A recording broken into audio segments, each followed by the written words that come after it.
¿Cómo andan entonces en este segundo video de esta segunda clase de antropología filosófica? Como les dije, vamos a reflexionar en torno a Tales de Mileto. Pasemos entonces a lo que nos atañe. Veamos lo siguiente. Vamos a achicarnos nuevamente. Me voy a poner en un lugar que no moleste, mientras ustedes van a poder seguir viéndome. Me voy a achicar. Síganme. Todavía estoy acá.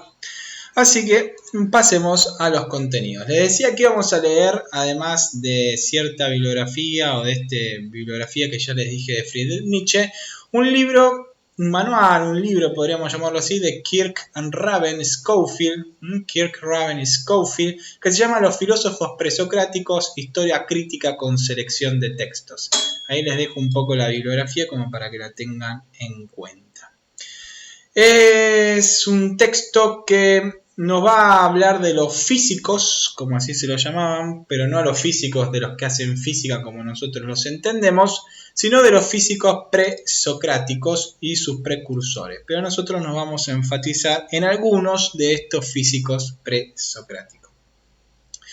La preocupación fundamental de estos físicos presocráticos radicó en el estudio de la naturaleza, que como les digo no tiene que ver tanto con nuestra naturaleza, sino que es un término que va a desbordar nuestra concepción de naturaleza, a lo que le llamaban la physis, y de la coherencia de todas las cosas como una totalidad. Vuelvo a insistir, el gran problema de los primeros griegos y de muchos filósofos más terminó siendo el problema de lo uno y el problema de lo múltiple. ¿Cómo es que si la realidad es una existen múltiples cosas? ¿Qué es aquello que mantiene unida la realidad o que la realidad, por qué la realidad es una? ¿Cómo es que la realidad es una y al mismo tiempo existen cosas dentro de esa realidad? Para que se entienda de una manera, ¿eh? El problema puede ser más complejo, de hecho la historia de la filosofía, muchos filósofos tratan este problema y lo hacen desde distintos ángulos o con distintas concepciones. Estos filósofos, el primero que veremos, como les dije, es Tales de Mileto, veremos a Anaximandro en el próximo video y la clase siguiente ya sí veremos como esa contrapartida entre Heráclito de Éfeso y Parménides de Elea.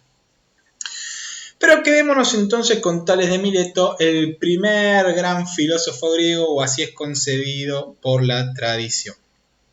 Tales de Mileto es un personaje que tuvo su recorrido aparentemente por Egipto, tuvo su recorrido por algunas distintas zonas, donde fue tomando distintos conocimientos y finalmente pudo llegar a hacer el salto, o fue el primero que la tradición nos cuenta que hizo el salto del mito al logos. Recuerden que habíamos dicho que no hay un paso donde se rompe el mito y sigue el logos, sino que el logos es otra forma de acercarse a la realidad, pero que en el fondo se mantiene unido con el mito, o por lo menos se mantiene una circularidad hermenéutica donde se dan alimento mutuamente, podríamos llamarlo así, o donde la filosofía extrae material para poder reflexionar acerca de la realidad. Tenemos que decir algunas cuestiones con Tales de Mileto. En principio, según diversas fuentes, porque no nos llega ningún texto de él, en el fondo parecería ser que no escribió ningún texto, salvo alguna posibilidad de que haya escrito algo en astronomía con la cuestión de la navegación. Pero tampoco se encontró ningún fragmento suyo que nos permitiera decir que lo que se decían en esas antiguas fuentes que negaban que Tales de Mileto había escrito algo, en realidad fueran fuentes erróneas. Al momento no tenemos textos de Tales de Mileto y por lo tanto tenemos que estudiarlo a la luz de lo que otros escribieron acerca de Tales de Mileto.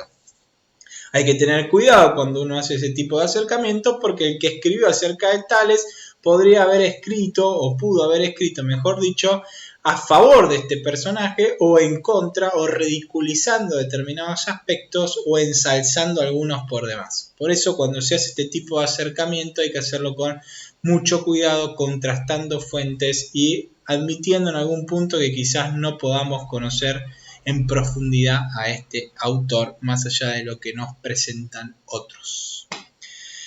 Va a decir Kirk-Raven Schofield junto con otros más, reconociendo la tradición, que es el primero en estudiar la physis, estudiar esta physis que traspasa la naturaleza. Y como les digo, a fines prácticos voy a evitar hablar de naturaleza y voy a transformar esa palabra en realidad. Entonces va a ser el primero en estudiar la realidad como un todo, ¿sí?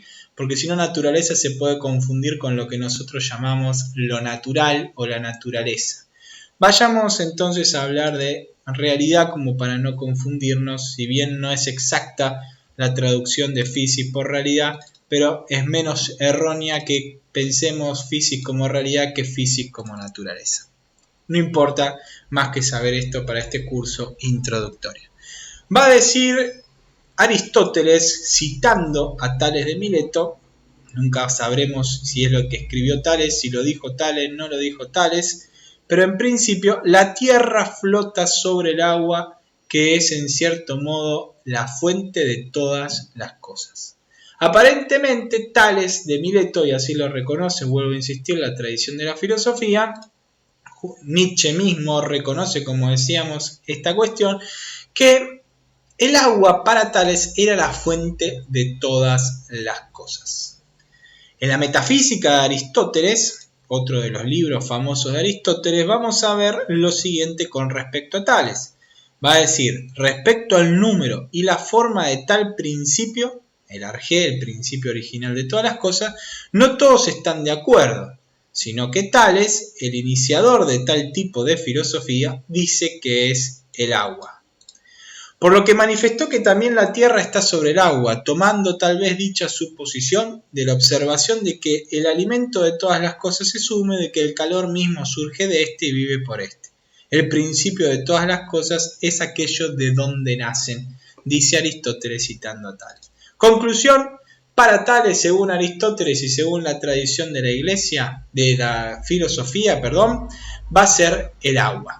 Nos tendremos que preguntar qué es esta agua. ¿Será el agua que nosotros entendemos como agua? Y mucho tiempo aparentemente se malinterpretó a Tales de Mileto y a varios de estos filósofos como físicos materialistas, errando a la concepción de naturaleza.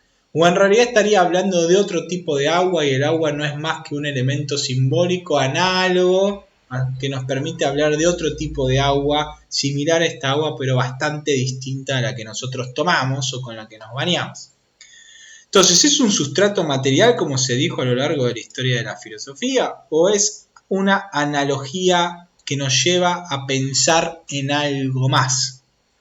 Kirk-Raven, por eso lo vamos a ver en la página 106, déjenme abrir el texto, vamos a ver. Primero nos estamos en la página 101. Dice, la tierra flota sobre el agua que es en cierto modo la fuente de todas las cosas. Esto es lo que vimos. Posteriormente nos va a hablar de que respecto al número y la forma, esto es lo que seguimos leyendo en la Metafísica de Aristóteles. Bajando a la página 106, 104, 105, 106... tenemos que ver lo siguiente, vamos a ver si lo podemos marcar. Es posible que sostuviera, Tales de Mileto ciertamente, que el mundo se originó de una indefinida extensión de agua primigenia sobre la que aún continúa flotando y sigue siendo causa de ciertos fenómenos naturales, sin creer que la tierra, las rocas, los árboles o los hombres están en cierto modo hechos de agua o de una forma de agua.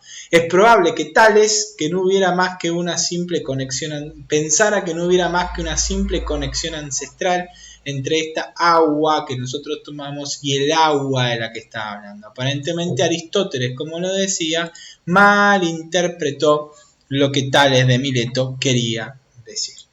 Volviendo entonces sí a nuestras anotaciones, sigamos y resumamos un poco esta cuestión de por qué es importante Tales de Mileto en la historia de la filosofía.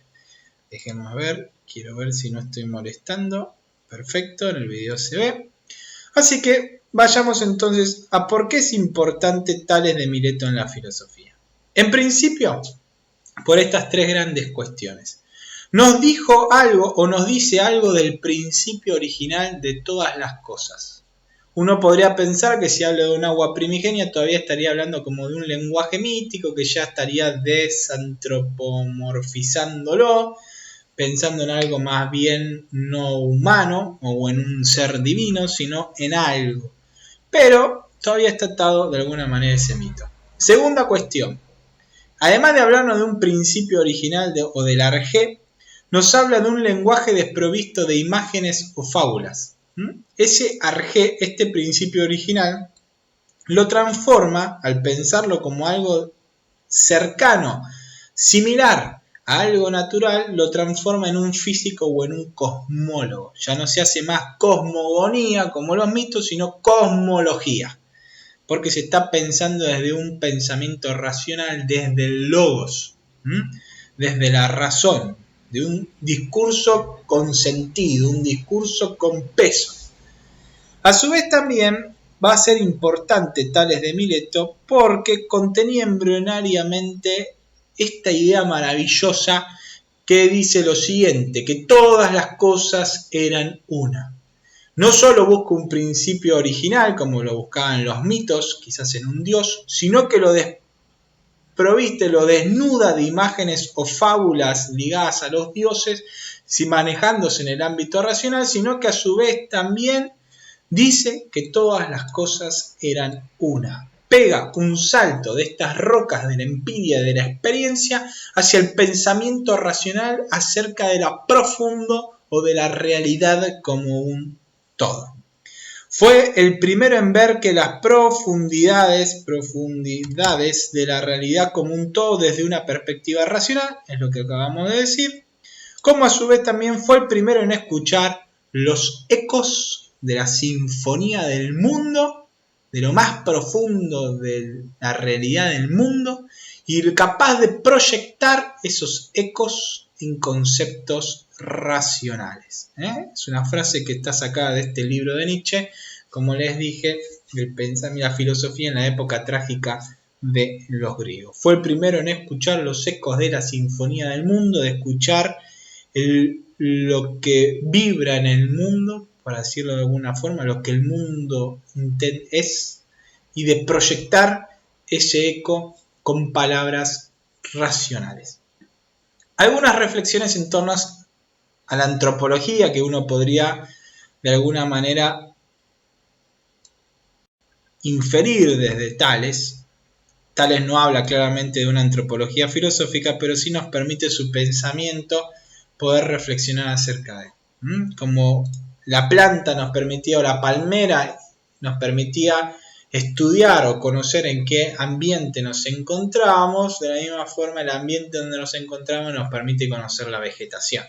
Esto es exactamente lo mismo. Si uno quiere estudiar antropología filosófica, conociendo la filosofía de Tales, puede sacar algunas conclusiones con los datos que tenemos. No muchos, pero algunos podemos sacar.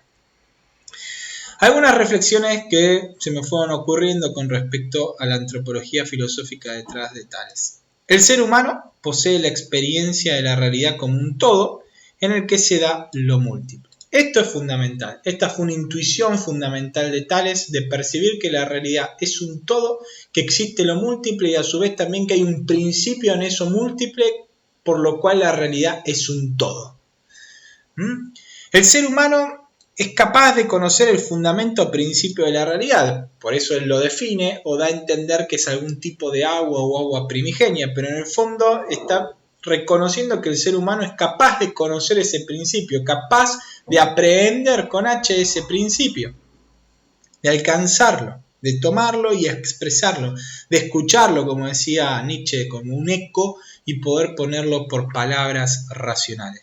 El ser humano es capaz entonces también, esto me olvidaba, reflexionando ahora lo podemos ver, que el ser humano para Tales también es capaz de pronunciar la realidad. Bajemos entonces, sí, a que el ser humano puede conocer la realidad desde un pensamiento intuitivo racional. ¿No será también un pensamiento simbólico? Lo dejo para seguir pensando. Cuando uno habla, ¿en realidad no está hablando simbólicamente? ¿Se puede conocer la realidad o estamos expresando símbolos porque no la podemos expresar?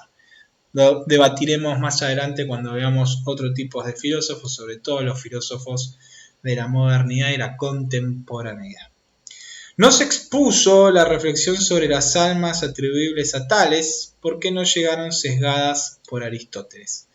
Aparentemente en algún momento hacen referencia a Aristóteles que Tales reflexiona en torno a que las cosas tienen como un alma, incluso cuestiones inmóviles tienen ciertas almas, pero no llegan sesgadas por Aristóteles y no parece conveniente atribuirle a Tales determinados pensamientos que no estamos seguros que Tales dijo. Por eso, habiendo terminado con Tales, habiendo terminado con este segundo video, lo que les propongo es que nos acerquemos al último de los videos de esta clase para reflexionar junto con Anaximandro. Por eso, nos estamos viendo en el próximo video.